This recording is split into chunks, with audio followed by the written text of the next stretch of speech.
Thousands of residents in eastern Australia have been ordered to evacuate as Cyclone Alfred brings torrential rain, fierce winds, and dangerous coastal conditions to Queensland and New South Wales. Wait, imagine. Oh my God.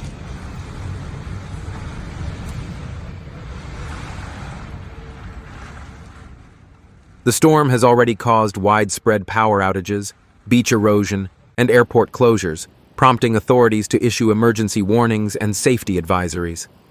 The Bureau of Meteorology reported that Cyclone Alfred has officially made landfall along the southeast Queensland coast, bringing wind gusts exceeding 120 kilometers per hour and torrential rainfall.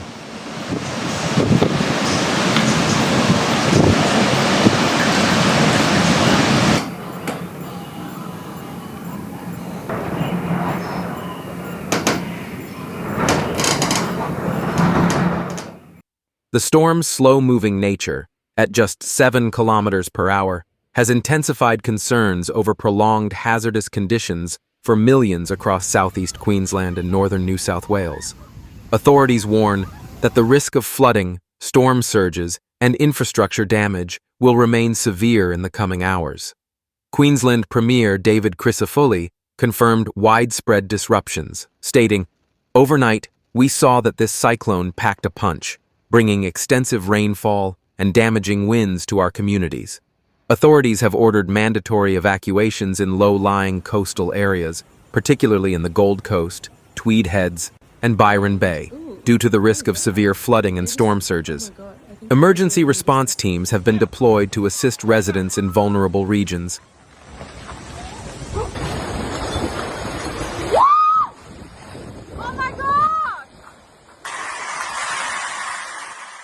As of Friday evening, nearly 100,000 homes and businesses across the Gold Coast and northern New South Wales are without power. Energex and essential energy crews are working to restore electricity, but warn that ongoing extreme weather is hampering repair efforts. Brisbane Airport has suspended operations, grounding flights, and stranding passengers. Public transport in Brisbane and affected coastal areas has also been halted due to unsafe conditions. Authorities have closed over 1,000 schools in southeast Queensland and an additional 280 in northern New South Wales as a precautionary measure. Despite warnings, reports have emerged of individuals engaging in risky behavior.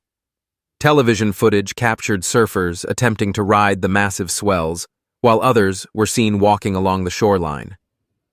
Prime Minister Anthony Albanese urged the public to act responsibly, stating, "This is not a time for sightseeing. Please stay safe and listen to official advice." The extreme weather has already resulted in significant structural damage. In the Currumbin Valley, Gold Coast, a large tree fell onto a home on Thursday night, narrowly missing a couple sleeping inside. Queensland Ambulance Service reported that the two individuals sustained only minor injuries. Meanwhile, emergency responders have been conducting water rescues and clearing debris from roadways. The State Emergency Service, SES, has received hundreds of distress calls, particularly from residents trapped by floodwaters in coastal and riverfront areas. Australia's largest telecommunications networks have also been affected. Telstra, the country's primary provider, reported widespread service disruptions, particularly in the southern Gold Coast and northern New South Wales. Power outages have disrupted 46 mobile phone sites, 2,769 landline services, and over 1,000 ADSL internet connections. Optus, the second largest provider, confirmed that 52 mobile towers lost connection due to power failures and has deployed fixed and mobile generators to restore service. Prime Minister Albanese emphasized that the federal government is prioritizing disaster response efforts and has ruled out calling a national election for April to maintain focus on managing the crisis.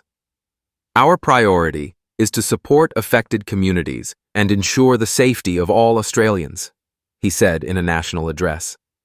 The Bureau of Meteorology has issued severe weather warnings for extreme winds, flash flooding, and coastal erosion. Residents in affected areas are advised to As Cyclone Alfred continues to approach land, authorities are closely monitoring developments and preparing for further emergency operations. Residents are strongly encouraged to heed warnings and take all necessary precautions to protect themselves and their families. Thanks for watching. Lots of banging from building sites around them. Let's go back to Amanda Abate.